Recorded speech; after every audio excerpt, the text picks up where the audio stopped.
Take two.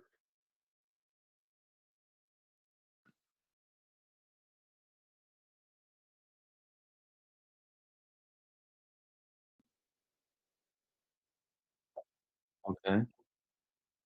All right, cool. Um, I think it's not picking up Kevin's sound.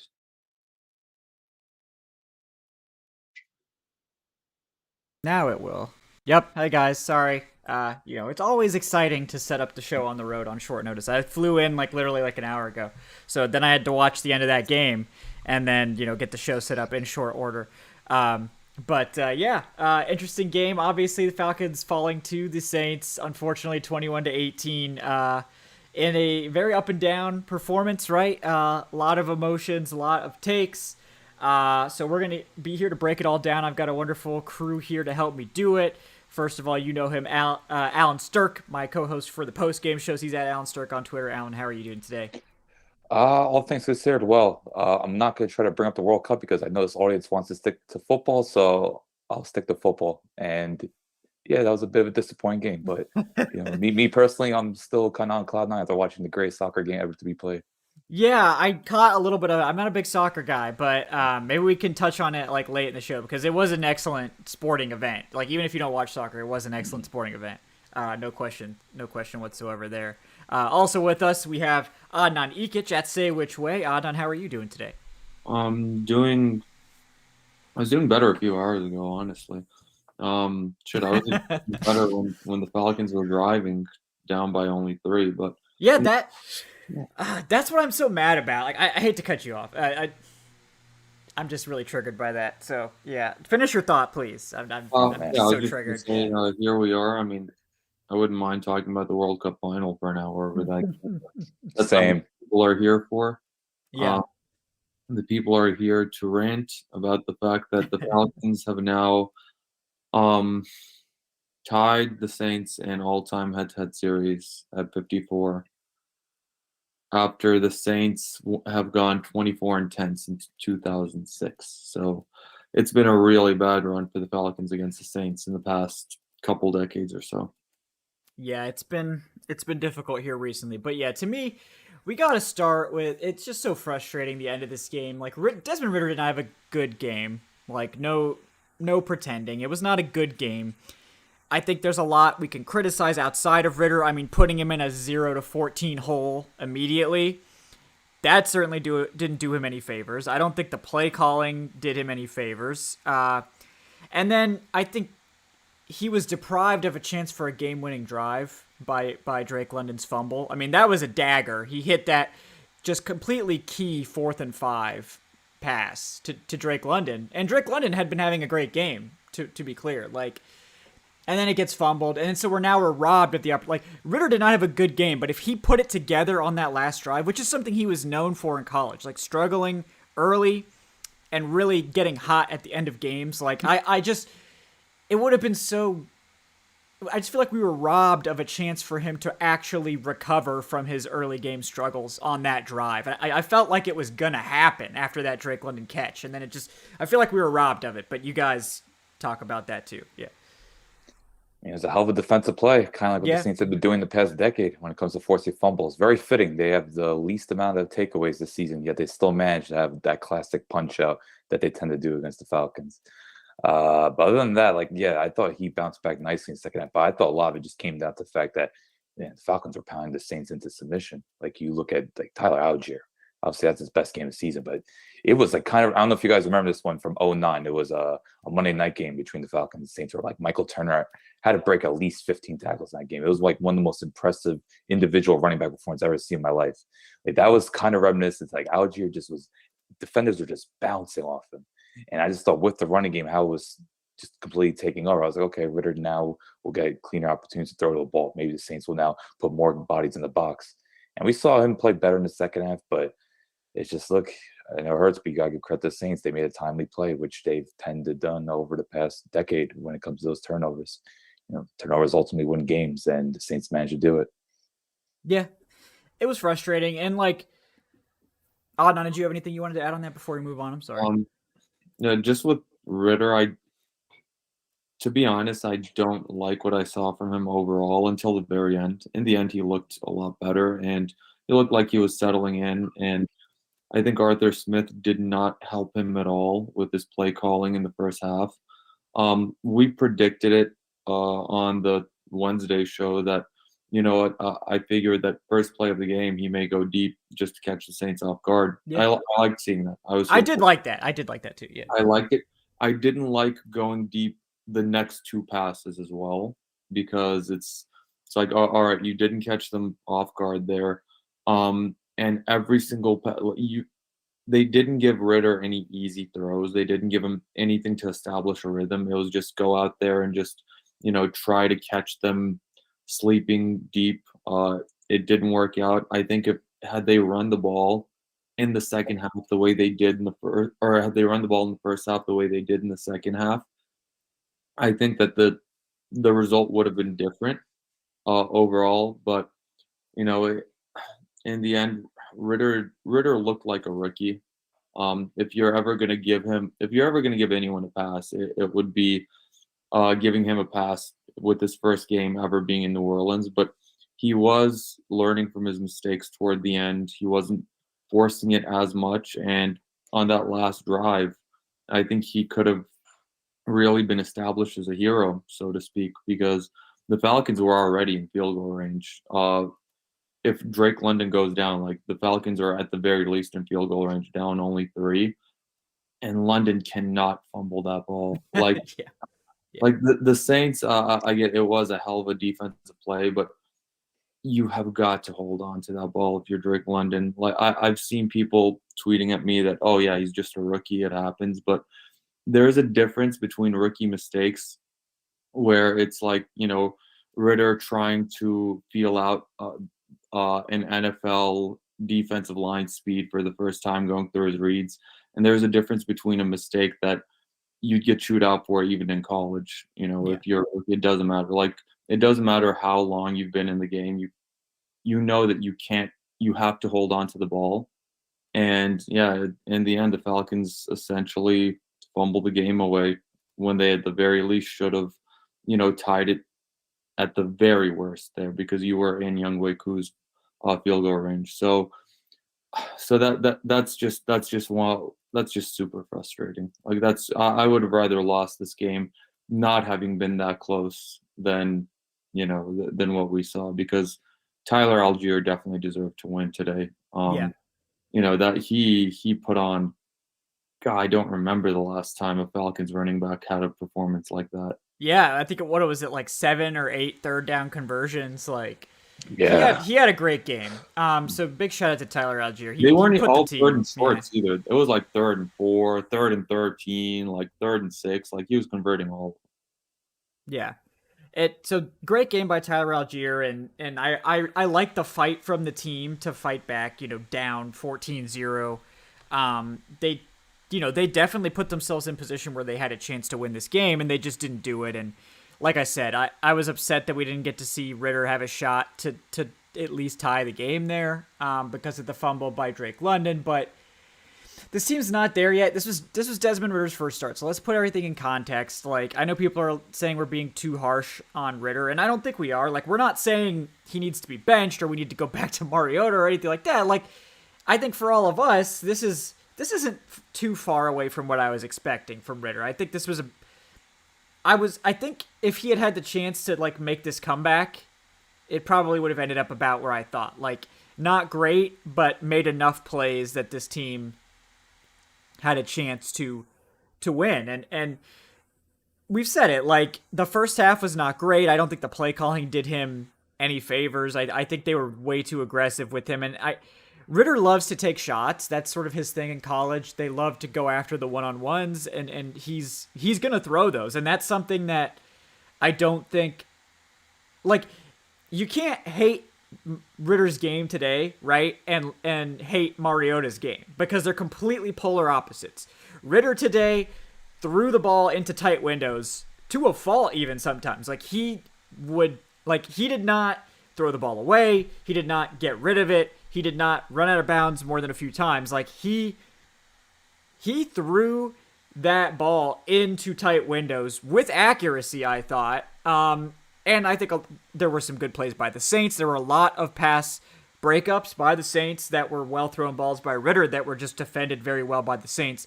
And Ritter gave his guys a chance to make the plays. So I will give him props for that. The stats weren't good. The plays weren't necessarily made. But I think that on balance, it was okay. It wasn't great. Ritter put the ball in danger quite a few times. But he's also a rookie making his first start ever on the road in New Orleans. And if you watch the live broadcast feed, they brought up, there's only been a handful of rookie quarterbacks that have ever won their first start in New Orleans, like in NFL history. And a lot of very good quarterbacks lost their first starts in New Orleans. And like, we weren't just joking around when we said, oh yeah, going into New Orleans to play what is a good pass defense on statistically on balance. Like, they're a top 10 pass defense. It's a tough start for a rookie in their first game. None of that is false. None of that is wrong. Like, we're not lying to you or feeding you a line of crap when we said that. So I'm not upset with this performance by Ritter. It doesn't dampen my enthusiasm for him or my spirits or my sort of thoughts about where he can be as a quarterback. But I think a lot of people got really hyped about the game, and I understand it because it's fun. We haven't seen a rookie quarterback start in Atlanta since Matt Ryan. Like, it's been a long time since we've had this level of enthusiasm. I totally understand everything. I tried to tell people, like, relax. You can be excited. That's cool. Like, be excited, but don't let it get you to the point where you're going to be frustrated if Ritter struggles in his first game, which is exactly what happened. All that being said, I think he had a chance to win this game, should have had a chance to win this game, and we would be singing a completely different tune if Drake London... I feel like, and this is purely conjecture because we don't know what would have happened after that Drake London catch.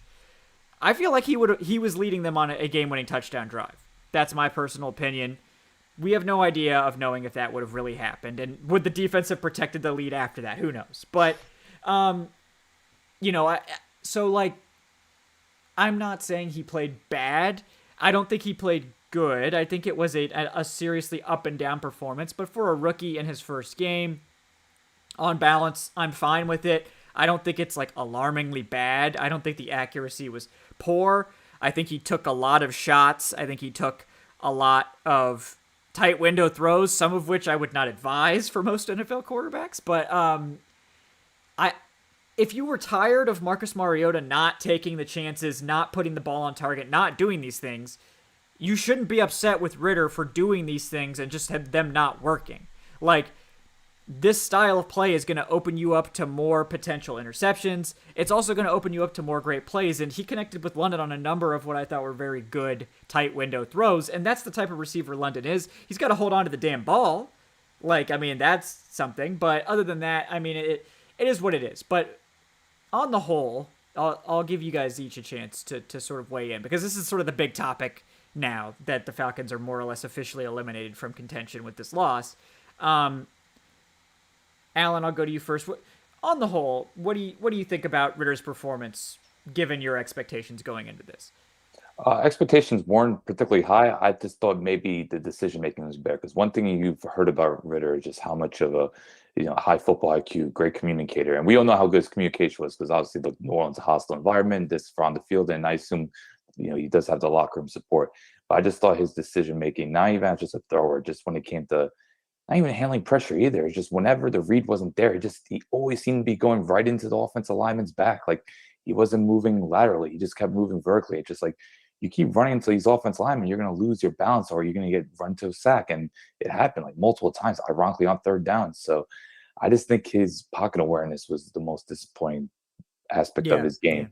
Like, I just thought there was times where I thought the Falcons O-line held up relatively well. Like, this is one of the rare times Cam Jordan really didn't have a big impact in the game. Like, I think his biggest play was a face mask, which led to the 2-point conversion. So in fact, I thought the offensive line held it up relatively well. And look, we don't know if it was purely the offensive line or the amount of max protector they're using. That's something you see through the film. But I think that's probably the most disappointing thing from Ritter is just I thought he was a little too much jittery for my liking. But look, he's a rookie. I don't want to be too hard on him. It was really nice to see him in London have a great report, because if you were following the the pregame coverage, even heading into this game, like there were interviews coming out talking about how they built up a really good rapport. So it was good to see them connecting. And look, they need London at this point because he's their only serious threat in the passing game. So Yeah. that was probably the best part of it. But overall, I'm still pretty let down by his performance. But look, we don't need to be outraged by it. New Orleans still has a relatively good defense. Say what you want about Dennis Allen, the coach, but Dennis Allen, defensive coordinator, is one of the best in the league. So hostile environment, good defense. It was going to be a tall order for him. So that's pretty much my summary of it. No, I agree with that. I think that's reasonable. And like whatever you think about the Saints offense, the defense has been pretty good. I think they were like 11th in points and 10th in I think they were 9th in yards per attempt or something in the passing game. So like this is a well above average pass defense. And it's just an incredibly hostile place to play. And it's also a rivalry game. So, like, that stadium was loud as hell. So, like, Ritter was jittery. I basically agree with everything you said. That was the one thing that I thought he just didn't look calm. And I think getting down 14-0 probably had a lot to do with that. You can't... Agreed. You feel like you have to make something happen because you're down 14 points. And I think he did calm down a little bit more late. And I felt like he was dealing on that last drive. That drive, I think, felt very crisp up until that fumble. So it just again makes me mad because it's like we were robbed of an opportunity for him to grow and show like, oh yes, late in this game I'm going to do what I need to do to win this game. But yeah, Adnan, what are your thoughts sort of overall on Ritter's game? I think I'm a little harder on him. I didn't like what I saw for the most part at all, to be honest. And not all of that is his fault. Going down 14-0 is a really unfair hand to be dealt. And I think Arthur Smith did nothing to sort of, help out the rookie the way he should have. The way, it was just infuriating seeing the way that he sort of protected Mariota and sort of treated him with kid gloves throughout the year with some of the play calling. And then when Desmond Ridder comes in, who, also needs to be afforded that, needs to be handled like that for the most part, at the very least at the beginning of the game, he just sort of threw Desmond Ridder to the Sharks a little bit with some of those play calls. But I really didn't like the decision making overall. Like one thing that nobody's mentioned is the fact that he should have thrown a pick six on that third drive. Right. When it was 14-0, the Falcons had it inside the 5. He made an inexplicably really bad throw, which should have gone the other way. But luckily, the New Orleans Saints defender, couldn't corral it. And the Falcons ended up with a field goal there. He should have thrown an interception on the first play of the second half, where it was again a really bad throw. He had all the time and space in the pocket in the world. And luckily the defender didn't get control of it before stepping out of bounds. But I am happy to see that he wasn't forcing those throws later on in the half. He was taking the yardage that the defense was giving him. So that was like a green check that you wanted to see from him, the adjustment you wanted to see him make. But, overall, I thought he also displayed some happy feet a little bit too much, where, he just couldn't wait to run out of the pocket. And I mean, that works in college a lot of the time, especially when the defenses you're facing aren't really the best, and Cincinnati didn't really have the best schedule. But you can't really do that in the NFL. But that's something that'll come with instincts. It'll come with time. But overall, despite all of it, he still should. We're singing a completely different tune right now. Maybe if Drake London doesn't fumble the ball, because that pass on 4th down was one of his best passes of the day. Like, he caught London completely in stride, and he converted that 4th down. It was a play where he really displayed some balls on that play, so to speak. And he really should have been afforded the opportunity to try and win the game on that drive. But overall, you do give him a pass because this is the first game of his career. It is in New Orleans.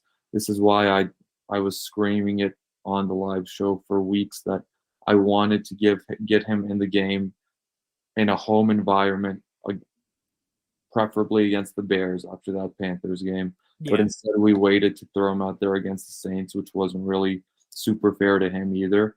But overall, I will say if he plays like he did today over the last 4 games, like that will worry me overall because Yeah. we want to see improvement. He will get a couple of home games to end the season, but he has got to look a lot better than he did today overall from a production standpoint before you can really feel comfortable going into the offseason with him as your plan A. Yeah, and I think that's fair, and I think we all weren't expecting to see like a legendary performance as much as we would have enjoyed something like that. Like, that's not something I was expecting. I think if this is how he looks 3 games from now, right? Like he still looks like this. He's still jittery. He's still got the happy feet. He's not comfortable and very erratic after 3 more games. Then I think it's more of an open question what the Falcons do at quarterback. But he's got 3 more games. Let's give him some time. Let's give him some patience.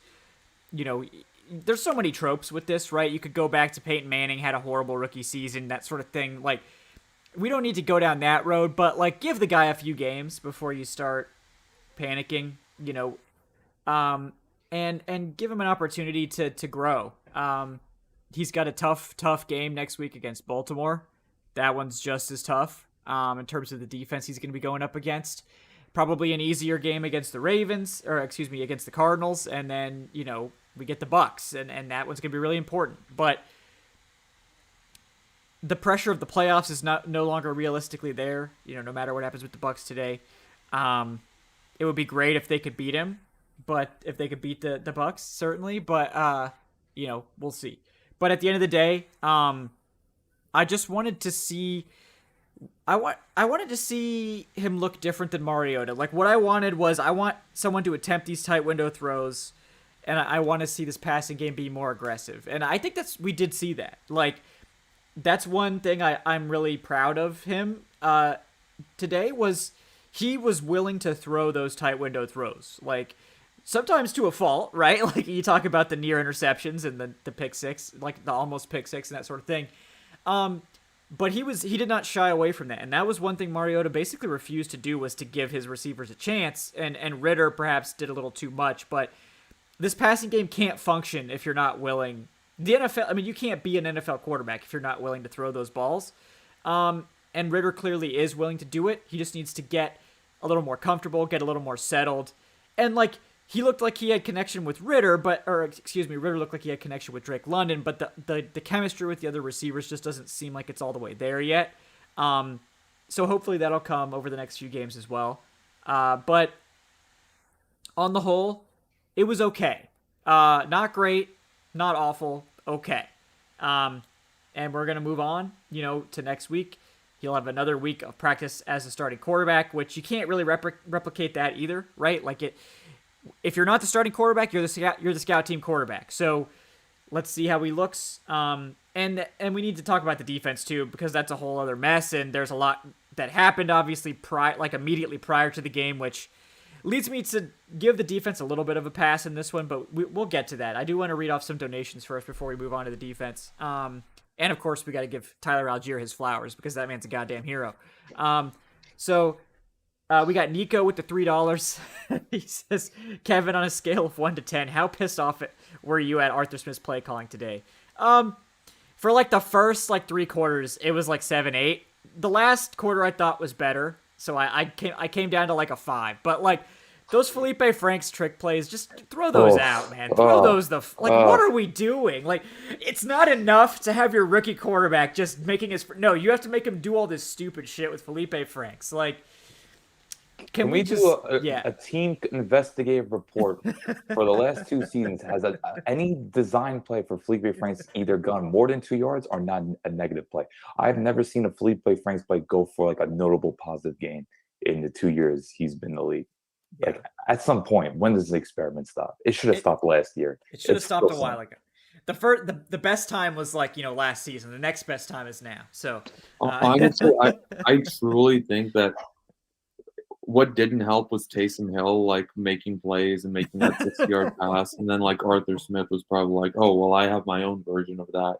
He So, always does it though. We have Taysom Hill at home. Yeah. Yeah, He but always like, does it. immediately like after that Taysom Hill touchdown. And by the way, like Richie Grant deserves criticism Yeah, for he that did not have a terrible, good game. terrible play. Oof, No. This is bad. the second time Richie Grant has gotten completely burned for a 60-plus yard touchdown. The first time was Tyler Boyd. You are the safety of the team. You Yeah. can't be getting burned. Like you can't let the receiver get behind you, and you can't gamble like that. That was terrible play from Richie Grant. And I know he's also young, but Rashid Shaheed is a very, very dangerous player. He has gotten Yeah. some very long touchdowns this season. And, it's unacceptable that you let him get behind you like that. But, right after that, like, play, I think Felipe Franks was, like, deployed, I think, on the second play right after that, which didn't help the Falcons at all. Yeah, that's absolutely true. Yeah, there's so many things we got to get to, but yeah, let me keep going to these donations so we don't get behind. Let me get to the next one here. All right, we got George Costanza. What's up, George? Says with the $5. Thanks so much, brother. Says, to be fair, Ritter targeted Kyle Pitts just about as many times today as Mariota did on most Sundays. Oh, yeah, nice. Great. Good one, George. Yeah. Also, donation to the Senior Bowl Fund. Thank you so much, George. Appreciate that, man. I mean, he's not wrong. He's not. Ritter right now is, just about as much on target as Mariota was to Kyle Pitts. So, too easzy. Too easy, yeah. That's the layup there. We got Corey with the $5. He says, I was looking at the big picture for this season. So over the last 4, the Falcons faced the Saints, then a Kyler-less Cardinals team, a potentially Lamar Jackson-less Ravens, and then the Bucks. Doesn't matter. Yep. Doesn't matter. Exactly. And he says, and then it all came down to week 18, but we couldn't even get past step 1. And yeah, I mean, that's how it is. The good news is that, like, if the Falcons didn't get back into playoff contention, they're back into contention for a potential, top 8 or better draft pick. That's what we need to be talking about. Yeah, so we draft need to be takes. Talking about the draft. We need to be talking about the draft pick and getting as high of a pick as possible at this point. Yeah. So, draft takes are coming, and for the record, right now the Falcons are 7. Yeah. Yeah. Very good. So that's not bad. That's not bad. bad. It is pretty good. Yeah, the Saints or the Eagles leapfrogged us because Saints were dumb enough to trade their first rounder this year. Yeah. And yeah, so would lose to the Cardinals and you could be top 5. Yeah.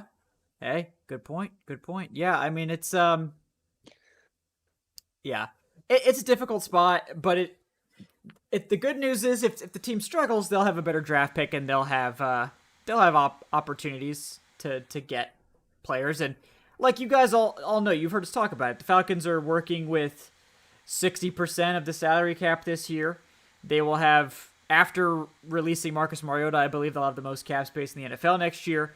Obviously, you have to create, you have to actually sign good players. So that's the other half of that, situation. Big challenge there. Yeah, you can't just sign bums, but they have a terrific opportunity next season to reverse their fortunes and really invest. And what you're seeing right now is a roster that's been cobbled together with discount players, 1-year deals, and rookies. And it looks, again, it looks like it a lot of the time, especially on defense. Like, I mean, you guys all know. We don't have to tell you that. But it's a tough watch sometimes, and I don't blame anyone for being frustrated. But going to the defensive side, let me get to George's donation real quick. And if you guys want to donate too, we're doing our Senior Bowl fundraiser right now. We really appreciate all those donations going towards the travel fund. You can donate there at the link in the show description. It's streamlabs.com/thefalcoholic/tip. We appreciate all of that. Give us a like and subscribe if you're enjoying the show. Appreciate that too. If you happen to be listening to this on the podcast audio later, leave us a 5-star review if you are so inclined. We appreciate that too. So thanks, everybody. Let me get to George's donation real quick, and then we will go on to the defense, because kind of a complicated story there, unfortunately. George with the $1 says, don't really have anything else of substance to add. Oh, well, thank you, George. He says, the game was boring, but let's not overblow this. Hostile environment, tough defense, no Kyle Pitts, and Ritter making his first start. Can't emphasize that enough. Ritter was just, meh, but give it time. Give it time. Yeah, I mean, I think that's a very level-headed take, George. It's very un-George Costanza-like of you to give such a reasoned take. Because I have watched all of Seinfeld now, George, so if you want to throw some Seinfeld references in there, I will understand them now. You inspired me to watch that show. It was very good. It was a good show. Top-notch. Didn't understand all the pop culture references because it's a little bit before my time, but, not much now because I'm an old man at this point, or I will be in a couple months. But anyway, let's move on to the defense. Unfortunately, Dean Pease was collided with by a Saints player prior to the game, was taken to the hospital. Apparently, he is okay. He was released from the hospital. He will be returning on the flight with the Falcons back to Flowery Branch, so that's good news. But the Saints can't take out opposing players anymore. Exactly. Everybody was tweeting at me, Bountygate 2.0. They're taking out the coaches now or something. So it's obviously that is not going to do anything good for you. Like, the Falcons defense wasn't playing well, but going to a completely different defensive play caller. I don't know if Frank Bush has even called defensive plays before. Maybe he has. I don't know. It did not result in a good defensive game for the Falcons. Now, they only allowed 21 points, which is lower than, I believe, the league average in points per game. So, on the whole, that's not bad. They did definitely tighten up, especially in the second half. But defensively, getting into that 14-0 hole in, like, the first, 2 minutes, or, 5 minutes of the game, that's obviously bad. But, yeah, Adnan, what did you think about the defense today? Sort of really rough start, and then maybe a little bit better late, but what did you think? It looked putrid to start the game. Like, on that first drive, the Falcons defense gave up 2 third and longs. They gave up the touchdown to Juwan Johnson. They could not cover the tight end for the most part. They gave up the touchdown later on to Juwan Johnson as well. And Richie Grant just had that awful play, which was just, a quick 6 for Rashid Shaheed on the Taysom Hill touchdown throw. After that, the Falcons defense still gave up a lot of chunk yardage. They didn't really get too much pressure on Andy Dalton. Not as much as you would have liked to see. Dalton dinked and dunked you to death for good chunks of this game. But the defense still made the plays when they needed to make the plays to keep you in this game. When it was 14-3, the Saints offense was marching. They were in field goal range, and Arnold Ebiketie forces a huge fumble, which Lorenzo Carter recovers. The drive before, the Saints have a 2nd and short. Grady Jarrett gets into the backfield, has a huge tackle for a loss, followed by a false start, followed by a sack, and their drive completely derails. Later on in the game, I hated how the defense gave up a touchdown right after the Falcons scored their touchdown to their first touchdown of the game. It was 21-10. But after that, the Falcons defense, put together back-to-back 3-and-outs, including a big sack, which forced the Saints to pump in their own end zone. And the Falcons, as a result, got the ball at the 32-yard line following a really bad punt. So I think the defense, I'm not going to blame the defense for this game, for this loss at all. It looked like they were on pace to give up sort of a historic day after the first couple drives. But I think the defense made all of the plays necessary to win the game, or to help, or to put the offense in position to win the game. So, I can't really hate on it. And also, like you mentioned, to go from Dean Pease to a brand new play caller who's never called an NFL game before, plus the psychological implication and impact of, your 72-year-old defensive coordinator having to be rushed to the hospital, that all of that was playing against the defense. And I think overall, after those first 2 drives, I think they put together, a really, really solid performance. Even though the Saints were getting a lot of yardage, they made sure that the Saints couldn't really get any points out of that yardage except for on that one drive. And, they even got that 4th down stop at the very Crucial. end of the game Yeah, to could give have the been. team to give the team one final Hail Mary opportunity. That the Saints had a 3rd and inches, and the defense stopped them twice. Um, so I think it was overall a good performance from the defense, and I think it was a borderline great performance after those first 2 drives specifically.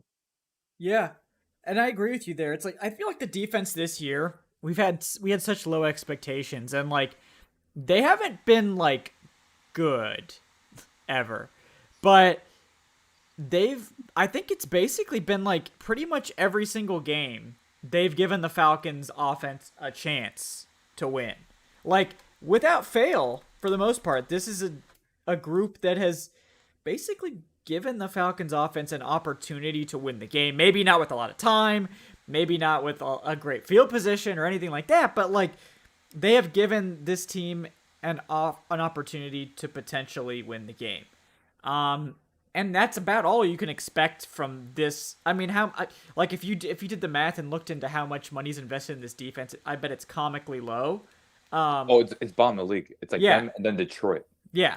So it's like this is a scraps defense. This is a cast-offs, replacements level defense. And I think they've done enough so that the Falcons have had an opportunity to win most of these games, or at least have an opportunity to try. And the offense hasn't capitalized. I mean, I honestly feel like of this stretch where they've lost 5 of 6 now, 1 game with Ritter and 5 with Mariota, it's been the offense that's been the problem. And I mean, the defense hasn't been playing great, holding teams to 10 points and, forcing multiple turnovers and getting pick sixes and all this like the 49ers. But like, I think they've allowed 1 score over, or 2 scores now over 20 points in the last 6 games or something like that. Like they're doing enough that they should be able to win. And I hope that Ritter and this offense can take advantage at some point. It's just frustrating. But yeah, Alan, what do you think about the defense in this one? I love the second half performance. I don't know what adjustments they made, but it just seemed like they were anticipating what Andy Dalton was going to do. Like you saw the Terrell breakup, you saw Jalen Hawkins make a really impressive 3rd down stop. Like you just I don't want to say a sense of urgency, but it just seemed like okay, they're getting to the ball a lot quicker. Like those tone setting plays matter. Like what Hawkins did, like you just saw like the swag of it, the tone of it. Everyone I think the team rode that momentum a bit. But I thought Lorenzo Carter and Rashaan Evans had strong games. I know they've been kind of up and down, but considering those two are on 1-year deals, I think they're kind of making their claim like maybe they could be brought back. Like these are the type of games you want to see from them. So those are positives. But look, as you know, there's still flaws though. Like I thought the interior line got bullied around. I think that's why the Saints had those long drives. It's just they couldn't really stop them against the run, which look, you have replacement level players, that's what's gonna happen. And I was a little perplexed to why Trey Anderson was getting so many snaps. Like I don't think he's played bad, but look, Michael Walker's played better in the past month. So that was a bit of a head scratcher. But besides that, I thought they held it together relatively well, minus a few breakdowns and not being able to cover Jawan Johnson. Yeah. They're gonna take their lumps, but overall, you got like the spirit and you got like how they fought back in the second half.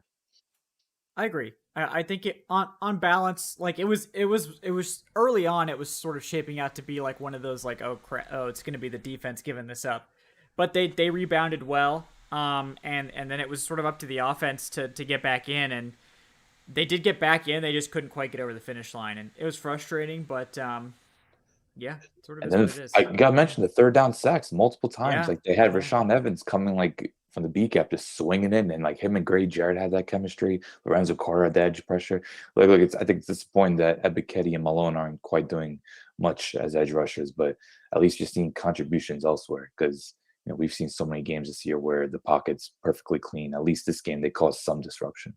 Yeah, like Malone had a couple of flash plays. That 1 tackle for loss really stood out. I think Abdullah Anderson had a couple of nice plays. Like I feel like they have a lot of good pieces, but no like blue chip guys other than Grady Jarrett. It's just like And AJ Terrell. Yeah, and AJ Terrell. Yeah, I think AJ Terrell honestly since coming back from injury has been like 2021 AJ Terrell. Like he's been great. So yeah, that Washington game I think really launched him. Yeah. And so like that's great. Like if we know we have 2021 AJ Terrell back, that's really good going forward. Obviously the rest of the secondary the safeties really struggled today. That was a bad day from them, but they just need blue chip guys like at every level, except the defensive line too. Like they really need a blue chip edge. And they're gonna have the opportunity to spend, and like I think going out and getting a top safety like a Jesse Bates makes just so much sense. They really need a veteran there. Great. I think Richie Grant can be one of your starting safeties, but I think Jalen Hawkins just isn't a high enough ceiling guy to be your other starter. I think he's a perfectly fine third safety. I think he's a fine stopgap starter, but like I think we've seen that he just doesn't offer enough as a starter to really be an impact guy.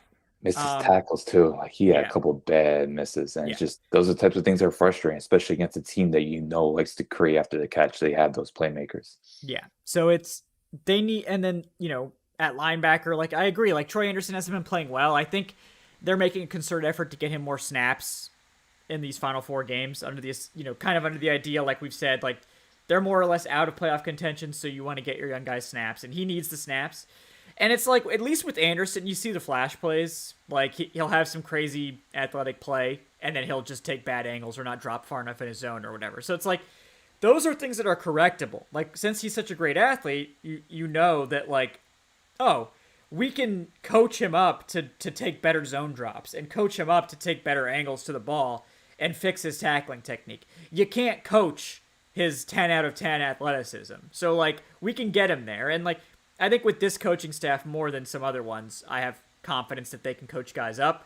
We've seen it, especially on the offensive line this year. I mean, big time. But yeah, right now the Falcons are a frustrating watch. They just are. And I don't blame anyone for being frustrated and being upset. But like, let's not call for the coaches to be fired. Like, this team was already 5-8 going into this game. I hope you didn't have just tremendous expectations for this game. They're 5-9. They're probably looking at their top 10 draft pick, but 2023 is when it's put up or shut up time for this regime. And I think you're going to see everyone sort of hold their feet to the fire and be like, all right, like we've given you grace. We've given you patience. We know you had to dig out of a bad situation for years. But the time has come like to put up or shut up. Like you need to take the money that you have, sign impact players, draft a good class, and we need to be competing for the playoffs right now. Like 2023, we're done waiting. Like it's time now to be competitive, and I don't think it's out. I think it's well within the realm of reason that they could be there. How many regimes? And I'm not saying that they didn't deserve to get this, but how many regimes get 2 years of a grace period overall, Right. especially in today's NFL, where it's a win now business, and the pressure is always, win right away. But, in fairness, the least Arthur Blank could do was give them at the very least 1 year, because it was his mistake in keeping Dan Quinn and Dimitrov for as long as he did, which set the team back a year. But I definitely agree. 2023, if we're sitting here at 5-9 next year, 6-8, then we can have some, more difficult conversations. Yeah. But right now the team was working with the most dead money in the NFL. And they've been untangling the mess from the last regime for these past 2 off seasons. But now, 2023 needs to be the first time that the Falcons go above 500 since 2017. 2023 needs to be, the first year where the team is actually legitimately competing for the playoffs down the stretch. And I don't mean like the past 2 seasons of, the teams around you are terrible and you're terrible and you're technically competing for the playoffs. I mean, like, you need to be in the playoff picture, and, you need to be winning some of these 1-score games that you've been losing this season. But like, next year is the year to be evaluating, and next year, for what it's worth, I think I trust Arthur Smith, and I think that he'll have the guys right next season. But for the love of God, stop getting too cute when you're supposed to just run the ball against a team that can't stop it. Stop with the Felipe Franks, for the love of God. Yeah, Come on. like, can we? You're not good enough to be an asshole. No disrespect to Felipe, but can we move on, please? Maybe a little bit. Maybe just a little bit of disrespect. Yeah. I think it's appropriate at this point, but not like disrespecting him as a person. Felipe, you seem like a really nice guy, and I know you're making a position change. So I don't blame Felipe. I blame Arthur Smith for trusting that a guy that's changing to a new position deserves all these plays designed for him. Like, the worst part is if we see Felipe Franks, just lighting it up in training camp again next year, we'll be like, okay, like this happened last year too. yeah. Like, Yeah, Kevin, you're gonna have like 7 videos. I know, like, he was so good. He was so good in training camp. I just can't believe that he hasn't even caught a pass. Like, he literally has still not. I don't even think he's caught a pass. Like, I think Mariota tried against Tampa, but it was like 15 yards overthrown. He has like 3 or 4 targets and no catches. It's I think like, what are we drop doing? too. Like, he has at least one drop. Yes. It's just like, man, what are we doing? Like, what are we doing? You've got Anthony Ferkser, you've got Michael Pruitt, aka the Red Zone God, and like, also there was a guy named Kyle Pitts, and we're trying to scheme up plays for, obviously Kyle Pitts isn't there right now, but like we're trying to scheme up plays for Felipe Franks, and maybe we just need to stop that. Maybe we just need to move on from the Franks dream at this point, Arthur. But look, Tyler Allgeier, I do want to give him his flowers. Just a great game. Tremendous performance from Allgeier. He did a great job. This was his best game. He looked like an RB1 in this one, like for sure. Yeah. That 2-point conversion, like that play was blown up from the jump. Like Caleb McGarry got blasted, and Allgeier just bounces off him like a prime Marshawn Lynch and just barrels his way into the end zone, beating DeMario Davis to the edge. It was just like, what on earth is going right now? Because to me, that looked like a 3-yard loss. Okay, it's going to be a 5-point game, and it's just those types of runs. You're just like, okay, this guy's different. He's not just someone that needs blocking to be productive. Like he can make something out of nothing. Because I think those are the special running backs you want to see. To each their own. Like obviously we had Michael Turner, and then there's a Devontae Freeman. Like those types of running backs where they could turn losses into positive gains. It's like the best thing you could ask for. So I thought Allgeier did it, especially on that 2-point conversion. And you got to give credit to Arthur Smith. He rode the hot hand as well, because it was pretty clear Allgeier is the guy. Even though Cordell Patterson will always be a threat, it's just times you got to ride the hot hand, and hopefully he continues that. And credit to Allgeier, because I think Allgeier has been a bit forgotten about, because obviously Patterson, he's the people's champ, and I think Caleb Huntley's had a really good year. Allgeier at times has been a little forgotten about, and today he made his mark. He's here to stay. Yeah. So I'm excited about Allgeier and his play, and he's been doing a great job with, like, honestly. So he went for 139 yards, which is the second most in a single game. Rushing yards. It's the second most in a single game this season. Cordero Patterson, of course, had that insane 141-yard outburst against the Seattle Seahawks earlier this season. Both of those were on 17 carries. But yeah, Allgeier overall, he has, really settled into his role nicely. And I think he has been exactly what you wanted him to be out of a 5th-round pick this season. I think he's given you exactly what you wanted, out of him. That, that sort of thunder to the Cordero Patterson lightning, so to speak. And I guess when Caleb Huntley was playing, it was just thunder and thunder. It was 2 battering rams. But he was fantastic in this game. Like, he was breaking tackles. He had that really long run where, I want to sing the praises of the unsung heroes. Parker Hesse had that amazing block to spring a really long game. But Allgeier was not going to go down. He was never going to go down, after a minimal gain. He was never going to go down before getting to the line to gain.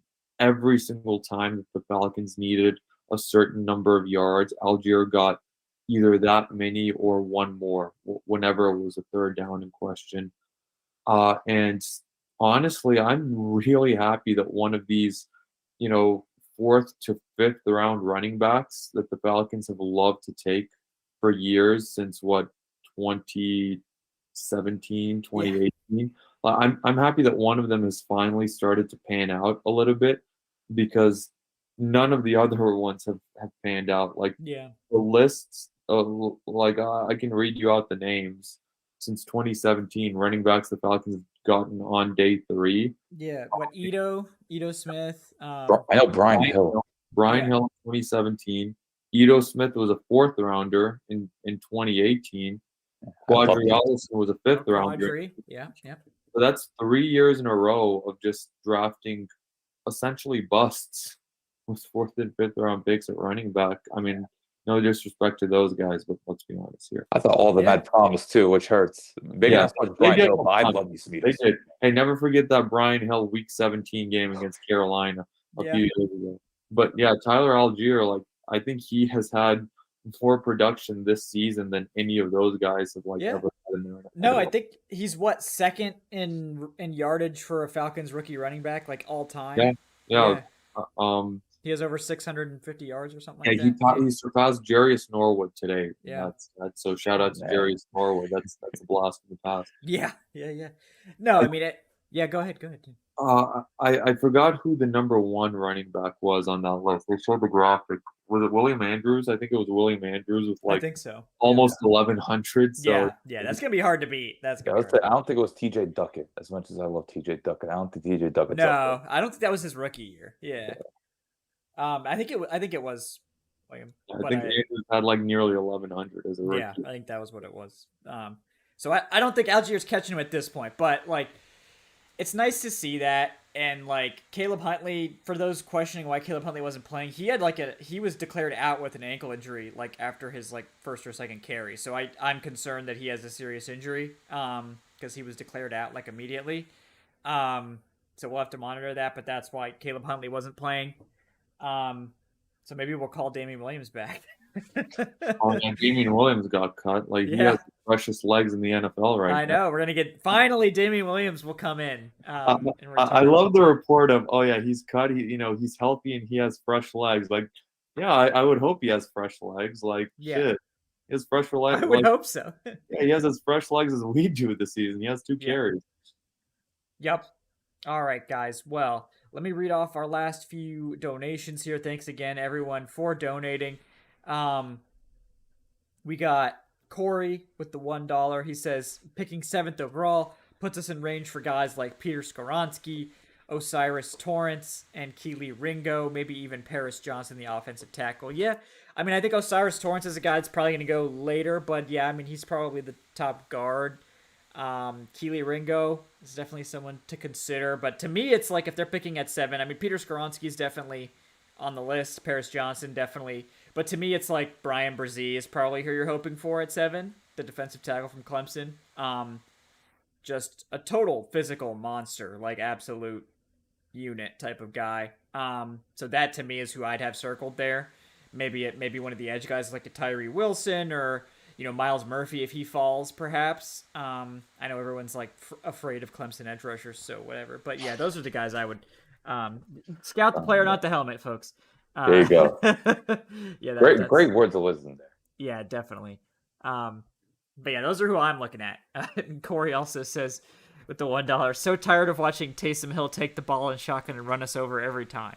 Yeah, it's pretty predictable, unfortunately. Yeah. What, 2018? I was shocked when they did a pretty good job at stopping him this time, actually. But Abdullah Anderson stopped him one time where he just put him up, and then that last third down, it was Rashawn Evans got to him. It was just a team effort to just take him down for a no gainer on that one. So, hopefully we see more of that because Taysom Hill has never been stopped outside of those 2 plays against the Atlanta Falcons.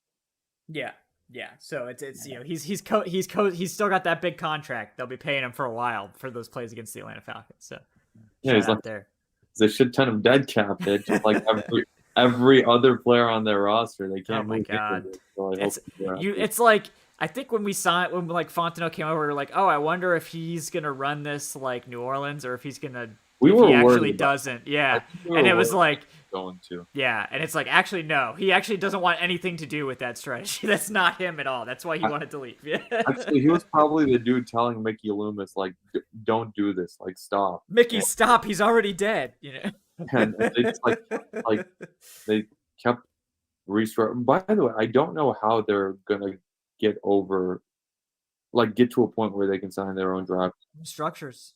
They have to keep restructuring, guys. That's a big part of it. Yeah. So much money that they have to get out from. And they can't make any trades really. Well, it's they've literally backed themselves into the corner of they have to restructure again. Like they've set themselves up so their only option with a lot of these contracts is to just restructure again.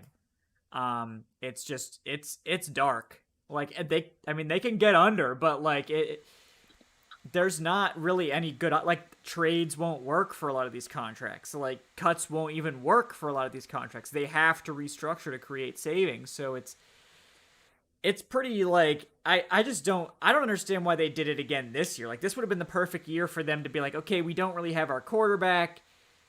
We don't really have the roster we want it. Let's do what the Falcons are doing. Let's sort of take our medicine. Let's get rid of these bad contracts and we'll reset. And they're like, nope, we're just gonna do it again. Like run it back.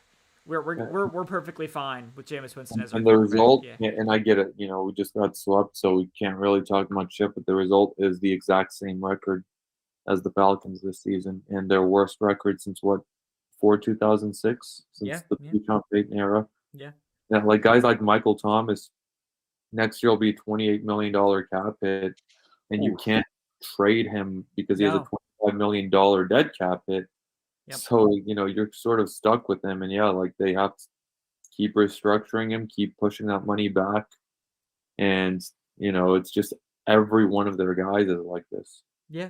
And like I know folks are saying it's like, oh well, they get out of it every year. They're not getting out of anything. They're just pushing the money into the future. Like it's just the same thing, but every year they do it, it lowers their wiggle room. So like and like every year these players are getting older. So like eventually these guys like Michael Thomas, for instance, perfect example. It's all well and good. You can keep restructuring him to infinity until he's not playing for you anymore. And now you're paying a guy $30 million not to play for you. Like it all is fine and works great until it doesn't.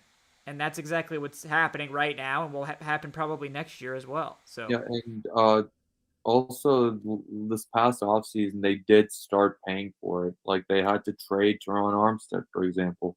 They lost Marcus Williams, for example. Like they don't just get out of this completely. Like they have it's fine. Like the Pipers finally started to get paid. It's just not all at once. It's little by little. And that COVID year really screwed them over. But even a guy like Alvin Kamara, for example, like he is there for years now. Like they cannot move him for another 3 years. Well, they can in a couple of years, but if he does, ask out or like start falling off or anything, and they'll have to restructure him again this offseason. So we'll see where that goes. Yeah, but it's not gonna be fun to be a Saints fan this offseason. Pretty much. No, they're gonna get used to what it was like for us, where it's like, well, what bargain basement free agents can we sign? Oh, do we have enough money to? Do we have enough money to sign the draft class? So, enjoy that, Canal Street Chronicles. Hell of a name. I always say that they do have a hell of a name. Yeah, that's a great name. No shade whatsoever on the name. That's a great name. I mean, it's not quite the Falcoholic. I mean, that's no. Yeah, that's undefeated. There's levels to this. Yeah, there's levels, but right below the Falcoholic, Canal Street Chronicles, right there in terms of name, and they have a lot of great people working there. Even though they're Dirty Saints fans, they're good people for sure. So, all right, got a couple more donations, and we'll wrap things up, guys. Thank you so much for hanging out. We got Andre Fuller. What's up, man? Thanks so much with the $3. He says, I believe in Terry's ability to scout talent. I also believe in Arthur Smith's vision. Falcons fans are so used to new coaches starting hot, like Smith and Dan Quinn. Understandably so, but you have to understand this team is starting from the bottom. Draft defense, wide receivers, and spend money wisely in free agency. Yeah, this is sort of a different approach than they've taken in years past, right? It's slow and methodical and really trying to be responsible with the spending. And I think that's the best way for long-term sustained success to do that. We just have to see it work. Like so far, we're probably going to get 2, sub 500 seasons in a row. So we need it to work. But yes, I agree with you. Like I think this is the right way to build a team. I think they're doing it the right way. We just have to see it come together. That's what we're waiting on. Also, right now. I will definitely take a change of pace from Smith and Quinn, where it was, start out really hot and then completely flame out toward the end, where the team looks like a disaster the last 2 years of those coaching tenures. So I'll take a start out slow and then build your way hopefully to the top after a few years. So Yeah. we'll see how that goes. Also, Dan Quinn's first year, remember he started out 5-0 and we were just feeling ourselves, and then they lost 6 games in a row. Yeah. Yep. All right, we got 2 more George Costanza jokes for you. Okay, guys, you guys ready? Let's go. George is great at the bad jokes. Some of them are pretty good though. I gotta admit. But all right, this is the first one from George. Okay. He says, okay, this is a lyric.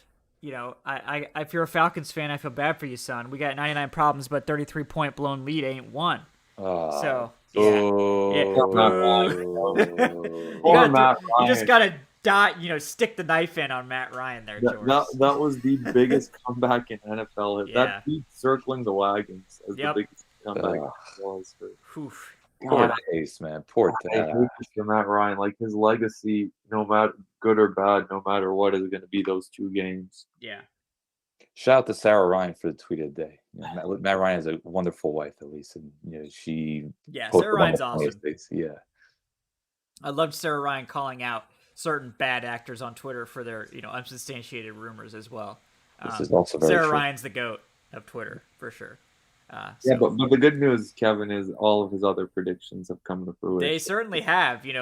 Clearly Desmond Ridder was not going to start, and they would only do it, if they would do it to accommodate the fan base only. So thank you, Arthur Smith, for accommodating us. Arthur Smith really gives a fuck about the fans. Yes, he clearly cares what I have to say about everyone who really cares what the fan base has to say based on everything he's done so far. Yep. Definitely listens to exactly what the Falcons fans want on stuff. The media, you really care about the media. Big time. Yep. Definitely doesn't give the media shit. He's a big deal.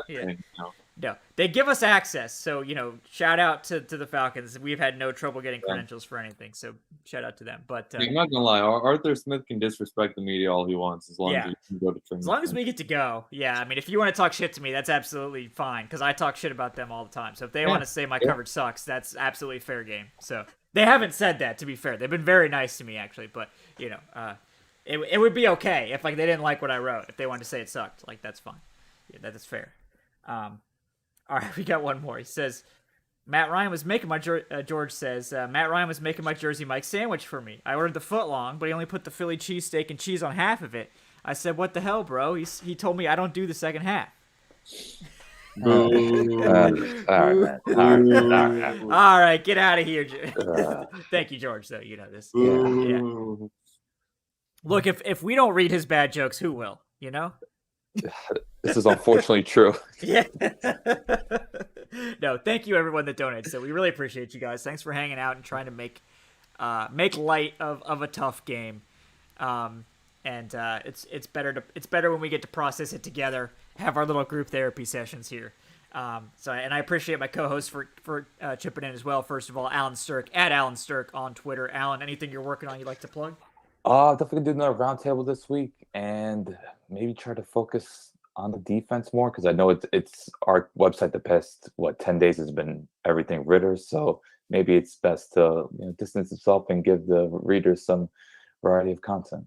Yeah, I appreciate that. I'm sure maybe we hyped up. Maybe it was our fault. Maybe we hyped up Ridder too much for the clicks. I certainly only did 3 shows about Ridder. So it's certainly I did my part, but it was hard not to. It was hard not to. Look, we got to get nothing else is going on around here. Have you guys seen the Falcons? Okay, it's the only thing worth talking about. But yeah, definitely check that out. Those roundtables are a lot of fun. Also with us, we have Adnan Ikic at Say Which Way. Adnan, anything you're working on you'd like to plug? Fantasy Stud and Dud article goes as it does every week, and new weekly articles. Man, it got dark since the show started. It's that time of year. Yep. Yeah, it's 5:23. It got dark. New weekly articles, or excuse me, the "What if we win or lose" article. I can make a commitment not to talk about the playoffs as much in that article. I will be looking at drafts. At draft standings more so than anything on those. So check that out. Absolutely. It's time for draft season, folks. Draft Draft season. season's here. Yep. Here we go. I know you guys are excited about that. I made my Senior Bowl scouting list the other day, so we're getting into it. No, the people love draft takes. We can have, we can have Arthur Blank on the show, and people will be like, all right. Yeah, but like, what about the mock draft that we're? Yeah, can you like tell me about the mock draft though? Like, I don't really care about Brett Jukes, VP of Falcons, and they're like, oh yeah, that's cool, but like, can you do the mock draft now?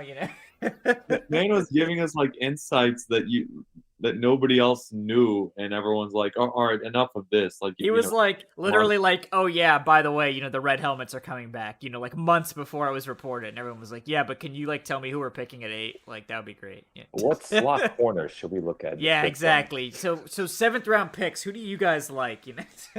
What about Georgia? Where does Georgia fit in this? Yeah, got to get Uga in here immediately. So, and we took 2 dogs last year. We did. One didn't even make the team. Yep. The other one, also isn't doing anything. So maybe we'll take some actual Georgia players this year. Well, yeah, because Fitzpatrick is on IR, and so is Schaefer. Or well, Schaefer's back, I guess. But neither of neither of them have played, as far as I know. Yeah. Maybe we get Kaylee Ringo. Maybe. Hopefully not. Maybe not at 7. Not at 7. Maybe but we get Stetson Bennett at 7. Who knows? He's a champion. There you go. Nothing says let's win like 5'10" quarterbacks that aren't athletic. I'm being facetious. I promise you, there's some viewers who are like, "Yeah, let's get Stetson at 7." Yeah. There's a reason Stetson Bennett is not being mocked high, folks. It's not because he's a bad quarterback. It's because look into your mind and try to think about any quarterback that that's 5'10" in the NFL. Because I have news for you. Even Russell Wilson's like 5'11", or at least they like gas him up to be 5'11". Is Baker 5'10"? No, terrible example. Baker's 6 foot flat. I think. Oh wow. Yeah, so Baker's short for NFL quarterbacks. Yeah, but I believe Russell Wilson's the shortest NFL starter at 5'11". Yeah. But it is so hard to play quarterback in the NFL at under 6 foot. It's hard to play quarterback when you're like 6, let alone it's hard to play when you're 6'5". But the chat's right, Kevin. Kyler Murray's 5'10". Oh, you're right. Kyler Murray, you're absolutely right. Kyler Murray is a short king. Kyler Murray is a short king. He hasn't played like a king this year, though. Yeah, you're right. I've been very disappointed. I know he's a man down. Kyler Murray is, successful overall at 5'10", but he also ran a 4.3 40. I don't think Stetson's going to run a 4.3. I think Stetson could run in like the 4.7s, which is honestly not bad for a quarterback. Like Ritter ran like a 99th percentile 40 for a quarterback at like 4.5. So to give you an idea. But yeah, I don't. It's not that I don't think Stetson Bennett can't play in the NFL, but I think his ceiling is probably an NFL backup with maybe some spot starting upside. That's all. And that's perfectly fine. Lots of guys have had long NFL careers with that. You're right. I just hate Georgia players. You're absolutely right. You hate the dogs like the Falcons. Me, guy who just advocated for Jordan Davis all day, or whatever. It's very true, Kevin. Let him know. This guy and George Pickens. I was a big fan of George Pickens too. So we need some champions on this team. None of these guys know how to win. Yeah, bring that winning attitude in here. Oh man, Mike Mayock would be proud of this comment. Well, Kyle Pitts at Florida. What's Florida won in the past 2 days? Yeah, exactly. Get some dogs in here. What's USC won since the mid 2000s? No wonder this team's losing. All right, guys. Thank you guys so much. I'm Kevin. I have Falcoholic Kevin. You can follow my stuff on there. It'll be a little bit of a quieter week probably at the site because it's a holiday week and all that, but there'll definitely be lots of great content on there still. We'll still be doing the Wednesday show, Wednesday at 8 p.m. Eastern, so you can check us out there. Like I said, like and subscribe if you haven't done so already. If you're listening to the podcast audio, leave us a 5-star review. If you're interested in donating to our Senior Bowl fund, you can do so at streamlabs.com/thefalcoholic/tip if you'd like to leave a question. If you do it while we're off air, we will read it on the next show, so don't worry about that. If you prefer Venmo, which I know a lot of people do, you can just go to my Twitter at FalcoholicKevin, and I have it linked there. If that's easier for you, we appreciate that too. So thank you guys so much for all your support. Thanks for watching. Thanks for doing everything, hanging out.